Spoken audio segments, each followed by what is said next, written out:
BBA, BCA, BCom computer కోర్సులో 100% placement లభించే ఏకైక డిగ్రీ కాలేజ్ కూకట్పల్లిలోని i3 డిగ్రీ కాలేజ్ 8367215215. నమస్కారం, మీరు చూస్తుంది సుమన్ టీవీ. నేను మీ కీర్తి. అక్షయ తృతీయ రోజు అసలు ఏం చేయాలి, ఏం చేయకూడదు? అక్షయ తృతీయకి సంబంధించి బోలెడన్ని ఇంపార్టెంట్ సీక్రెట్స్ మనకి ఇంకా తెలియనివి, తెలుసుకోవాల్సినవి చాలా ఉన్నాయి. అసలు అక్షయ తృతీయ రోజు ఏ సమయంలో పూజ చేస్తే అనంతమైన ఫలితం మనకి లభిస్తుంది? అలాగే పాండవులకు మాత్రమే లభించిన ఆ అక్షయ పాత్ర మనం కూడా ఇంట్లోనే తయారు చేసుకోవాలంటే ఎలా తయారు చేసుకోవాలి? మరీ ముఖ్యంగా అక్షయ తృతీయ రోజు అరుణాచలేశ్వరుడి కళ్యాణంలో మనం ఎక్కడుంటే ఆ స్థానంలోనే ఉండి ఆ కళ్యాణంలో పాల్గొన్నంత అనంతమైన ఫలితం మనకు లభించాలంటే ఏం చేయాలి? ఇవన్నీ ప్రశ్నలకి సమాధానం తెలియజేయడానికి మనతో పాటు ప్రముఖ ఆస్ట్రాలజర్ బ్రహ్మశ్రీ నందిమట్ల శ్రీహరి శర్మ గురువు గారు ఉన్నారు. నమస్తే గురుగారు. వాగర్థ వివ సంపృక్తౌ వాగర్థ ప్రతిపత్తయే జగతః పితరౌ వందే పార్వతీ పరమేశ్వరౌ.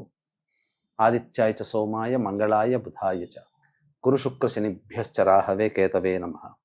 శృంగేరి జగద్గురు పీఠాధిపతులకి, కంచి పీఠాధిపతులకి నమస్కారములు తెలియచేసుకుంటూ కార్యక్రమాన్ని ప్రారంభిద్దాం. గురుగారు, అక్షయ తృతీయ అనగానే ఆడవాళ్ళమంతా పుల్వోమని బంగారం షాపులకు పరిగెత్తుతూ ఉంటాం. కానీ అది కాదు. ఆ రోజు యొక్క ప్రాముఖ్యత గురించి, విశిష్టత గురించి మీరు ఇదివరకు నాకు ఎక్స్ప్లెయిన్ చేసినప్పుడు భలే అనిపించింది. ఒకసారి మళ్ళీ గుర్తు చేసుకుందాం. తప్పకుండా. అక్షయము అనంటే క్షయము కానటువంటిది. కాబట్టి ఈ రోజున మనం ఏం చెయ్యాలంటే పుణ్యాన్ని సంపాదించుకుంటే ఆ పుణ్యము అక్షయం అవుతుంది అని అర్థం. అక్కడ మల్టిప్లై. కాబట్టి పుణ్యాన్ని సంపాదించుకోవాలంటే ఏం చేయాలి? ఎవరైనా చెప్పేది దాన కార్యక్రమాలు చేయాలి, పూజలు చేసుకోవాలి. ముఖ్యంగా ఈ అక్షయ తృతీయ రోజుకి విశిష్టత ఏమిటంటే గంగ భూమి మీదకి అవతరించినటువంటి రోజు, పరశురాముడి యొక్క జయంతి, వినాయకుడి సహాయంతో వ్యాస భగవాన్ల వారు భారతాన్ని రచించినటువంటి రోజు, సూర్య భగవానుడు పాండవుల యొక్క దేవతా ఆరాధనకి మెచ్చి అక్షయ ప్రాప్తాన్ని ప్రసాదించినటువంటి రోజు, దుశ్శాసుని బారి నుంచి ద్రౌపదిని రక్షింపబడినటువంటి రోజు, అలాగే కుచేలుణ్ణి కృష్ణుడు కలుసుకున్నటువంటి రోజు ఈ అక్షయ తృతీయ. ఎన్ని ఉన్నాయి కదా గురుగారు. చాలా అమ్మ. అసలు అక్షయ తృతీయలో అసలు చెప్పాలి అని అంటే త్రేతాయుగం ప్రారంభమైందని చెప్తుంటుంటారు అక్షయ తృతీయ రోజు నుంచి. కాబట్టి ఇక మనం ఒక బంగారం ఎందుకు గురుగారు ఇంత హైలైట్ అయింది అంటే కలియుగంలో ఏంటంటేనమ్మా, ఎవరికైనా మనసు పడేది, మహిళలకి మనసు పడేది బంగారమేగా. బంగారం పెడితే కొనుక్కుంటే, 1 గ్రాము బంగారం కొనుక్కుంటే 100 గ్రాముల బంగారం తయారవుతుంది, కిలో బంగారం తయారవుతుంది అనే ఆశ. ఇది ఎవరు చేశారంటే వ్యాపారస్తులు వాళ్ళ వ్యాపారాన్ని పెంచుకోవడం కోసం, వాళ్ళ వస్తువుని అమ్ముకోవడం కోసం ఈ పండుగలో ఉన్నటువంటి అంతరార్థాన్ని నెగిటివ్గా దీన్ని ఇలా బంగారం కొనుక్కొని పూజ చేసుకొని మీ ఇంట్లో వచ్చే సంవత్సరానికల్లా కిలో బంగారం అయిపోతుంది, అది గుడ్డు పెడుతున్నట్టుగా చెప్పారు. దానివల్ల పులోమని అందరూ చేశారు. కానీ ఆ రోజు చేయాల్సింది లక్ష్మీ ఆరాధన చేసుకోమన్నారు, అమ్మవారి లలిత అమ్మవారిని ఆరాధన చేయమన్నారు. ఇది చెయ్యాలి అని అంటే పూర్వకాలంలో ఎక్కువగా బంగారము వెండి ప్రతిమలే ఉండేటివి. ఇప్పుడు ఇత్తడి రాగి ప్రతిమలు వచ్చాయి. ఒకప్పుడు అంతా అందరిలో బంగారం విరివిగా ఉండేది కదా. కాబట్టి అప్పటి నుంచి వస్తున్నటువంటి బంగారంతో చేసినటువంటి విగ్రహారాధన చేసేవాడు. కాబట్టి అలా చెప్పుకుంటూ రాగా అదే విధానాన్ని పట్టుకున్నారు. కానీ ప్రస్తుత కాలంలో బంగారం కొనేంత శక్తి ఎవరికి ఉందమ్మా? 10,000 రూపాయలు 1 గ్రాము, తులం కావాలంటే అది. కాబట్టి ఇంట్లో ఉన్నటువంటి పాత బంగారము కానీ, లేకపోతే చక్కగా ఈ సంబంధించినటువంటి వెండి రూపు కానీ అమ్మవారిని కానీ తీసుకోవడం, లేదా అమ్మవారి విగ్రహాన్ని కానీ తీసుకోవాలి. ముఖ్యంగా ఈ రోజున లక్ష్మీప్రదమైనటువంటి వస్తువుల్ని తీసుకోవాలి. అసలు ఈ అక్షయ తృతీయ రోజున మనకు గొప్పదైనటువంటి సమయం చెప్పుకున్నాం. పూజ చేసుకునేటువంటి సమయం ఏంటంటే ఉదయం 5:54 సూర్యోదయం అవుతుంది. ఆ దారభ్యత మనకు. కానీ వృషభ లగ్నము ఎందుకు చెప్పబడిందంటే, వృషభ లగ్నము స్థిర లగ్నము, శుక్రుడు అధిపతి, ఆ శుక్రునికి అధిష్టాన దేవత లక్ష్మీదేవి. పైగా ఆ రోజున రోహిణి నక్షత్రం ఉన్నది. శాస్త్రంలో చెప్పబడినటువంటిది ఏంటంటే కృత్తిక రోహిణి నక్షత్రము కలిసినటువంటి అక్షయ తృతీయ చాలా అలభ్య పుణ్యతిథి అని చెప్పబడి ఉంది. కాబట్టి గొప్ప ఫలితాలను ఇస్తున్నటువంటి తిథిగా చెప్పబడింది. ముఖ్యంగా ఈ సంవత్సరం వచ్చేటువంటి అక్షయ తృతీయ మళ్ళీ 12 సంవత్సరాలకి ఇట్లాంటి రోజు వస్తుంది. ఎందుకనంటే గురువు వృషభ రాశిలో ధనకారకుడైనటువంటి గురువు స్థిర లగ్నమైనటువంటి లక్ష్మీ లగ్నమైనటువంటి వృషభ లగ్నంలో ఉండగా చంద్రుడితో చరకారకుడైనటువంటి చంద్రుడు కలిసి ఉన్నటువంటి సందర్భం. ఇక్కడ మనము ఈ పూజ చేసుకునే విధానం చూసుకుంటే 6:46 నుంచి 8:46 వరకు వృషభ లగ్నం ఉంటుంది. అందున 6:54 నుంచి 7:54 మధ్య కాలము చంద్రహోర ఉంటుంది. అంటే లక్ష్మీ అమ్మవారికి ఉన్నటువంటి నామాలలో గొప్పదైనటువంటిది, అందరికీ అర్థమయ్యేటువంటిది ఏంటంటే చంచలాయై నమః. అంటే లక్ష్మి ఒక చోట స్థిరంగా ఉండదు, ఒక ఇంట్లో ఒక స్థిరంగా ఉండదు. అటువంటి స్థిరంగా ఉండనటువంటి లక్ష్మీదేవిని సూచించేటువంటిది గ్రహము చంద్రుడు. ఎందుకనంటే చంద్రుడు కూడా ఒక రాశిలో ఒక 2 రోజులు 2.5 రోజులకు ఒక రాశిలో ఉంటాడు, ఎప్పుడూ మారుతూ ఉంటాడు చాలా తొందరగా. అటువంటి లక్ష్మికి సోదరుడైనటువంటి చంద్రుడిని అట్టి పట్టుకొని స్థిరమైనటువంటి లగ్నమైనటువంటి వృషభ లగ్నంలో చంద్రహోరలో గనక మనం లక్ష్మీదేవి ఆరాధన ఎవరైతే లేదా లలిత అమ్మవారి ఆరాధన ఎవరైతే చేస్తారో వాళ్ళ ఇంట్లో లక్ష్మీదేవి స్థిరంగా ఉంటుంది. అంటే మనకు మనకు పాదరసం తయారు చేసేటప్పుడమ్మా అది కొద్ది సమయం మాత్రమే. ఆ పాదరసం కట్టు అంటారు, వైద్యులకు మాత్రమే అర్థమవుతుంది. ఆ కొద్ది సమయంలోనే మనం చేయాల్సిన శివలింగ ఆకృతి అవన్నీ చేసేసేయాలి, లేకపోతే అది గట్టిగా అయిపోతుంది. అలాగే ఇప్పుడు లక్ష్మీ అమ్మవారిని మన ఇంట్లో స్థిరంగా ఉండమని ప్రార్థించేది మాత్రం ఆ చెరుడైనటువంటి చంద్రుడు, చంద్రహోర స్థిరలగ్నం ఉన్నటువంటి సమయంలో, ఆ గంట సమయంలో గనక ఎవరైతే లక్ష్మీదేవిని భక్తిపూర్వకంగా లేదా లలిత అమ్మవారిని భక్తిపూర్వకంగా చేస్తారో వాళ్ళింట్లో స్థిరంగా లక్ష్మీదేవి ఉంటుంది. కాబట్టి లక్ష్మీ సంబంధమైనటువంటి వస్తువుల్ని చక్కగా ముందే సూర్యోదయం అవ్వగానే ఆ రోజున ఏమేమి తెచ్చుకోవాలంటారు గురు? పసుపు, గళ్ళ ఉప్పు, పసుపు, బెల్లము తెచ్చుకోవాలి. తర్వాత లక్ష్మీ సంబంధమైనటువంటి వస్తువుల్ని, అనగా చాలా మంది మంగళవారం సెంటిమెంట్ గా అనుకుంటుంటారు. మంగళవారం సూర్యాస్తం అయిన తర్వాత కొంత ప్రభావం తగ్గుతుంది. సూర్యాస్తం అయిన తర్వాత నవగ్రహ ధాన్యాలు తెచ్చుకోవాలి. కుబేర కుండలు అని అంటారు. అంటే చిన్న చిన్నవి అలంకరణతో చేసినటువంటి చిన్న చిన్నవి గురిలాగా ఉంటాయి, కుండలాగా దొరుకుతాయి. అందులో నవధాన్యాలు అంటే నవగ్రహాలకు సంబంధించిన నవధాన్యాలు 9 తెచ్చుకోవాలి. తెచ్చుకొని ఆ రాశిగా పోసుకొని ఒక పెద్ద పాత్ర, ఎటువంటిది ఉండాలి ఆ పెద్ద పాత్ర అనంటే మట్టితో కానీ ఇత్తడితో కానీ రాగితో కానీ ఉండాలి, స్టీల్ వస్తువులు వాడకూడదు.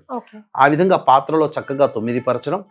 తర్వాత లక్ష్మీ సంబంధించినటువంటి వస్తువులు గళ్ళ ఉప్పు, పసుపు, అలాగే బెల్లము, తర్వాత లక్ష్మీ గవ్వలు, గోమతి చక్రాలు, తర్వాత లక్ష్మీ ముత్యములు, తర్వాత లక్ష్మీ ముత్యం కూడా దొరుకుతుంది, అలాగే లక్ష్మీ శంఖము కూడా దొరుకుతుంది. అవన్నీ లక్ష్మీప్రదమైనటువంటి వస్తువులు. కుంకుమ పువ్వు ఇవన్నీ కూడా దగ్గర పెట్టుకొని మధ్యలో 3 తమలపాకులు పెట్టి ఆ 3 తమలపాకుల మీద వెండితో చేసినటువంటి విగ్రహం కానీ లేదా వెండి కలశం లేదా రాగి కలశం లేదా మట్టి కలశంలో చక్కగా కొబ్బరికాయ, దాని మీద ఒక రవిక బట్ట పెట్టి అమ్మవారి రూపుని కట్టం, వెండితో చేసిన కానీ అలాగే బంగారంతో చేసి దానికి ఆడవాళ్ళకి సంబంధించినటువంటి బంగారు ఆభరణాలు ఉంటాయి కదమ్మా, అవన్నీ కూడా చక్కగా ధరించమైనా పర్వాలేదు, ఆవు పాలతో కడిగితే శుద్ధి అవుతుంది. చక్కగా ఆవు పాలతో కడిగి తర్వాత మళ్ళీ మంచినీటితో కడిగి ఆ కలశానికి కానీ లేదా అమ్మవారి విగ్రహం చుట్టూ కానీ పెట్టుకొని లలిత అమ్మవారి త్రిశతితో అర్చన లేదా ఆ విగ్రహానికి ముందుగా చెరుకు రసంతో అభిషేకం కానీ లేదా లక్ష్మీ సూక్తముతో అభిషేకం కానీ లలిత అష్టోత్తరంతో కానీ లలిత త్రిశతితో కానీ అష్టోత్తరం పూజ కానీ లేదా లక్ష్మీ అష్టోత్తరంతో పూజ కానీ చేసిన తర్వాత మనం ముందుగా చెప్పుకున్నాం అక్షయ పాత్ర కూడా, పాండవులకి దక్కినటువంటి అక్షయ పాత్ర కూడా మనం కూడా సంపాదించుకోవచ్చు. ఎందుకు అక్షయ పాత్ర అన్నానంటే ఆ కాలంలోనే వచ్చినటువంటి అతిథి అభ్యాగతులకి ఎవరికి కూడా లేదనకుండా అన్న సంతర్పణ చేయగలిగే శక్తి అక్షయ పాత్ర వల్ల కలిగింది. మరి అటువంటి రోజున మహత్తరమైనటువంటి పాత్రలు ఇప్పుడు మన కలియుగంలో మనకు రావు.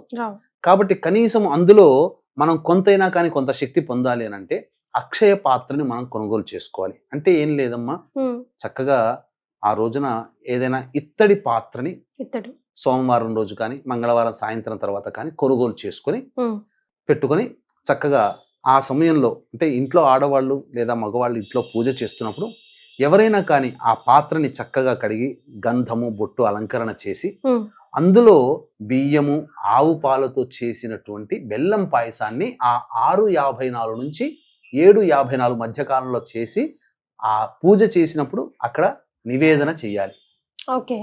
అది అక్షయ పాత్ర. ఆ సమయంలో చేయడం వల్ల అది అక్షయ దానికి అంత పాత్ర. value. ఓ వావ్. ఆ ఓకే. గంట సమయంలో గురుగారు.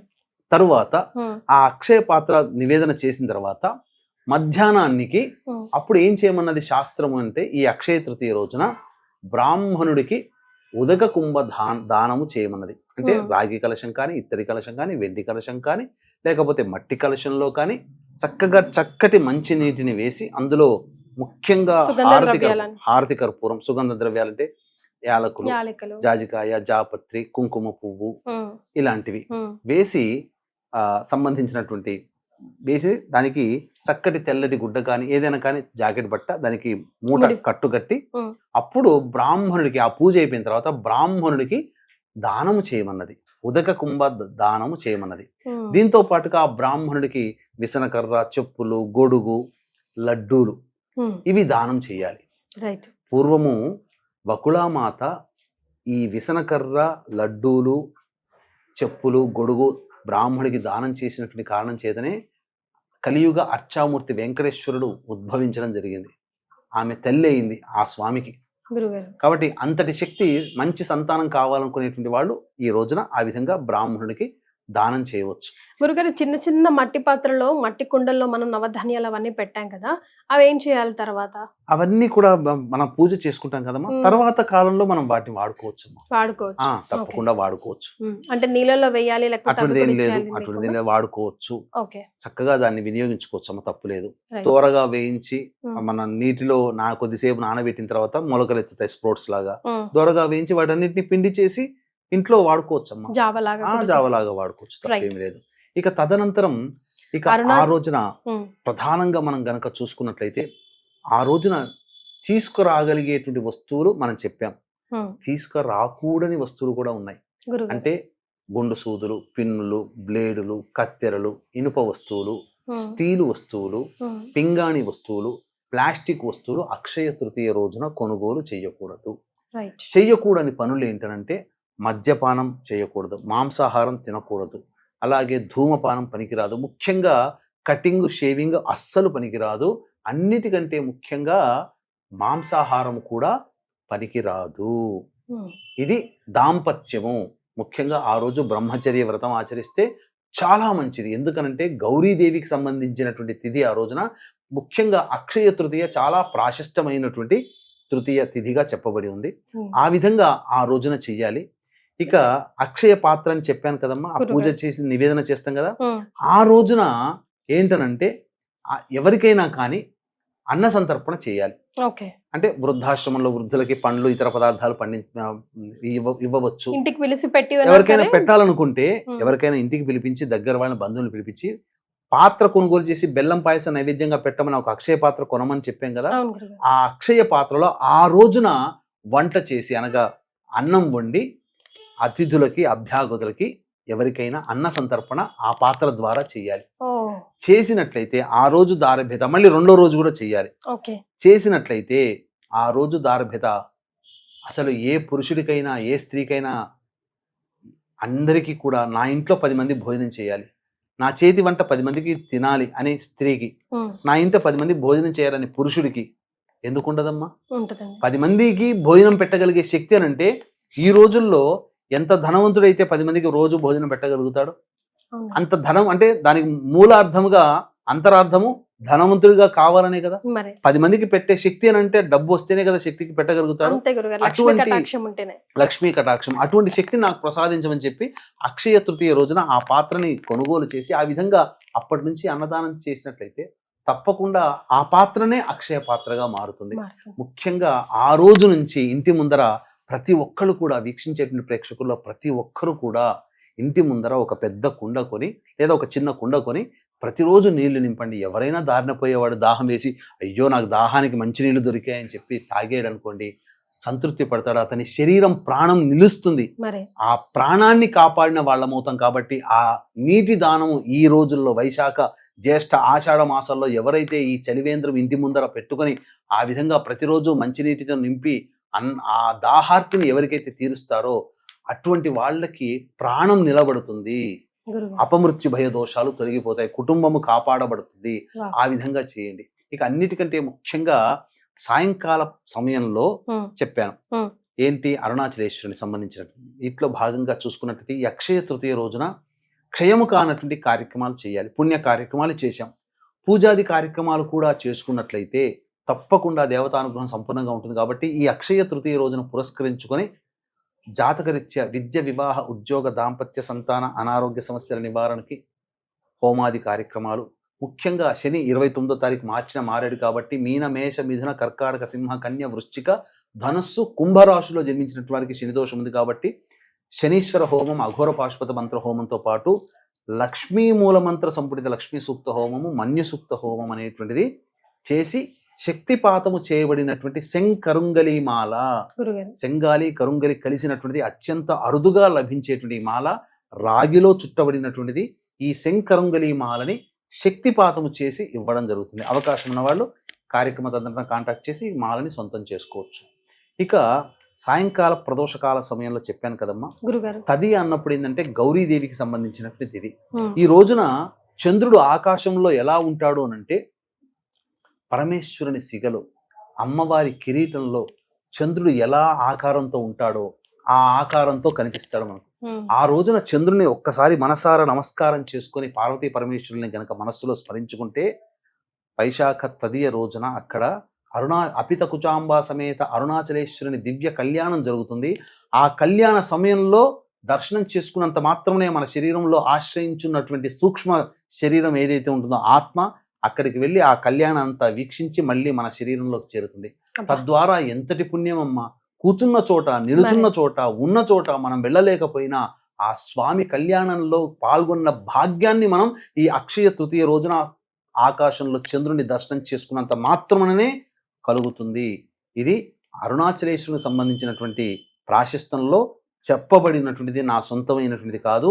ఇది అరుణాచలేశ్వరునికి సంబంధించినటువంటి గాథల్లో ఇది ఖచ్చితంగా ప్రస్ఫుటంగా చెప్పబడింది. కాబట్టి ఇటువంటి పరిహారాన్ని చక్కగా అందరూ చేసుకోండి. ఈ దివ్యమైనటువంటి పూజని ఈ రోజున చేసుకోండి. చేసుకోగలిగేటువంటివి, చేయగలిగేటువంటివి, చేయకూడనటువంటివి, చేసేటువంటివన్నీ కూడా చక్కగా వివరించడం జరిగింది. 1-2 సార్లు ఈ వీడియోని వీక్షించండి. అలాగే ఈ శని మారాడు కాబట్టి మీన, మేష, మిథున, కర్కాటక, కన్య, తుల, వృశ్చిక, ధనుస్సు, కుంభ, మీన రాశుల్లో జన్మించినటువంటి వారికి శని దోషం ఉంది కాబట్టి శని దోష నివారణార్థమై శక్తిపాతం చేయబడినటువంటి శంకరుంగలి మాల అనేటువంటిది మీకు ఇవ్వడం జరుగుతుంది. దీని ద్వారా కాలసర్పదోషము, కుజదోషము, నరదృష్టి, నరఘోష ఇవన్నీ తొలగిపోతాయి. పాజిటివ్ ఎనర్జీతో మీరు అనుకున్నటువంటి పనులలో దేవతానుగ్రహంతో కర్మదోషాలు తొలగించుకొని మీరు ముందంజలో ఉంటారని చెప్పడంలో ఏమాత్రం సందేహం లేదు. 30వ తారీఖు రోజున ఈ కార్యక్రమం జరపబడుతుంది. 29 రాత్రి 9 గంటల లోపల ఈ కార్యక్రమంలో నమోదు చేసుకోవచ్చు. చాలా సంతోషం గురుగారు. అక్షయ తృతీయకి సంబంధించి తెలియని ఎన్నో విషయాలని ఈ వీడియో ద్వారా మేము తెలుసుకున్నాం. ధన్యవాదాలు. సర్వం శ్రీ ఉమామహేశ్వర పరబ్రహ్మార్పణమస్తు.